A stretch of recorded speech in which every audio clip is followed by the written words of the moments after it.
یہ کہانی ہے ایک ایسی لڑکی کی جو پھولوں کی بہت شوقین ہوا کرتی تھی۔ وہ جب بھی اسکول سے گھر آتی اس کے ہاتھ میں پھول ہوا کرتے تھے۔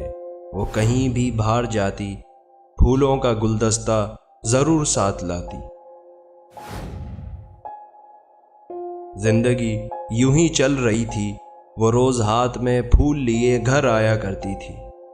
وقت گزرتا چلا گیا اور پھر گھر والوں نے یہ غور کیا کہ ان کی بیٹی خاموش خاموش سی رہنے لگی ہے۔ تھوڑا اور وقت گزرا تو یہ دیکھنے میں آیا کہ جب بھی مغرب کی اذان ہوتی تو وہ لڑکی اپنے کانوں میں انگلیاں پھنسا لیتی ہے۔ دن بہ دن اس میں نئی نئی تبدیلیاں دیکھی گئیں۔ اب وہ دیواروں پر چڑھنے لگی تھی۔ کسی بھی چیز کے سہارے سے وہ تیزی سے دیوار پر چڑھ کر چھت سے چپک جاتی تھی، جیسے اس نے اس کی باقاعدہ پراپر ٹریننگ لی ہو، یا ایسے جیسے چھپکلی دیوار سے چپکی ہوتی ہے،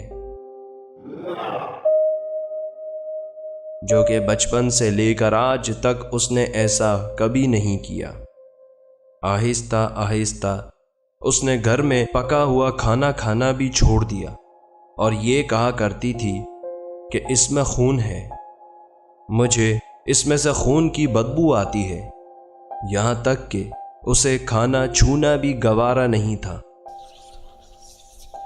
مغرب کی اذان کے وقت وہ اکثر چیخیں مارتی تھی، جیسے اسے شدید تکلیف ہو رہی ہے، اور چیختے چیختے اچانک مرد جیسی آواز آنے لگی۔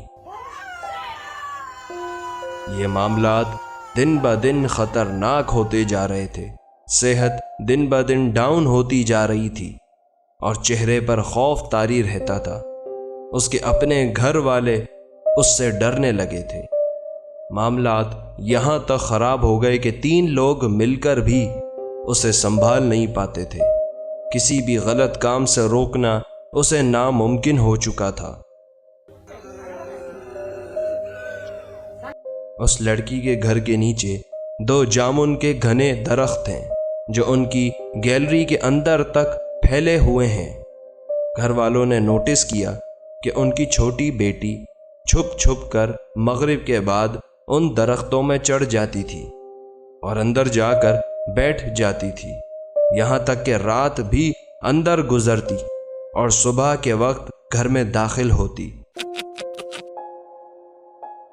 ایک دن معمول کے مطابق وہ ان گھنے درختوں میں چڑھتے ہوئے نیچے گر گئی، جس کی وجہ سے اس کے ہاتھ پاؤں فریکچر ہو گئے۔ اس حادثے کے بعد سے اس لڑکی میں مرد کی آواز آنا نارمل ہو چکا تھا۔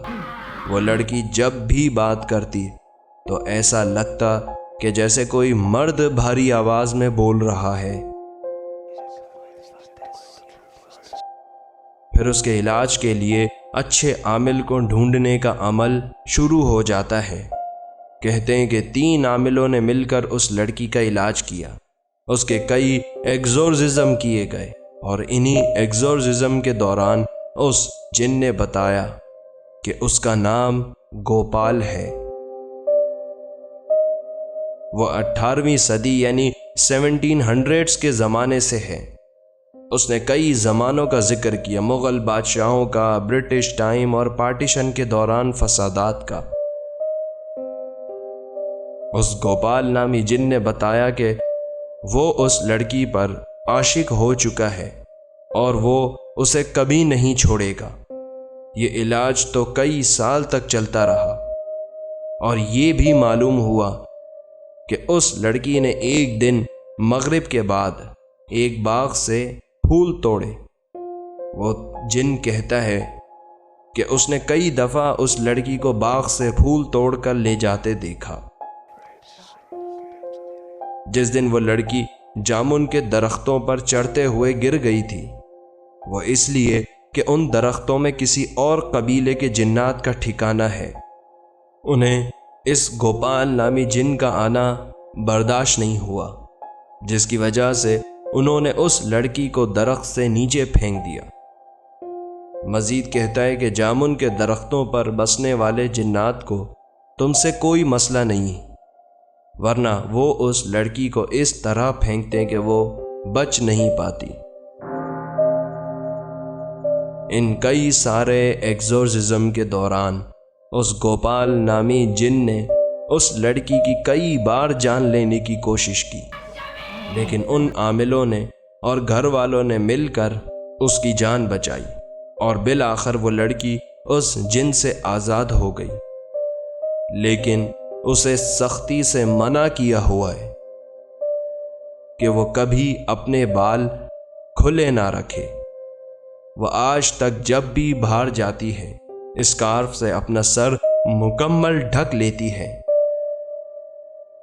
اگر اس نے ایسا نہیں کیا تو وہ جن دوبارہ اس تک پہنچ کر اس کے جسم پر قابض ہو جائے گا، اور پھر اسے دوبارہ بچانا ناممکن ہوگا۔ اس لڑکی کی آج شادی ہو چکی ہے اور وہ ہر عورت کی طرح ایک نارمل لائف گزار رہی ہے، بس کچھ پروٹوکولز ہیں جن پر وہ باقاعدگی سے عمل کرتی ہے۔ یہ واقعہ اس کے ساتھ اسکول کے وقتوں میں ہوا تھا، لیکن افسوس کی بات یہ ہے کہ اس لڑکی کو اس شیطان جن سے آزاد کرانے کے لیے وہ 3 عامل جان سے مارے گئے۔ امید ہے کہ آپ کو آج کا یہ خوفناک واقعہ پسند آیا ہوگا۔ آپ سے پھر وہی ریکویسٹ ہے کہ چینل کو ضرور سبسکرائب کر لیں، ویڈیو کو لائک اینڈ شیئر ضرور کریں۔ اپنا خیال رکھیں۔ خدا حافظ۔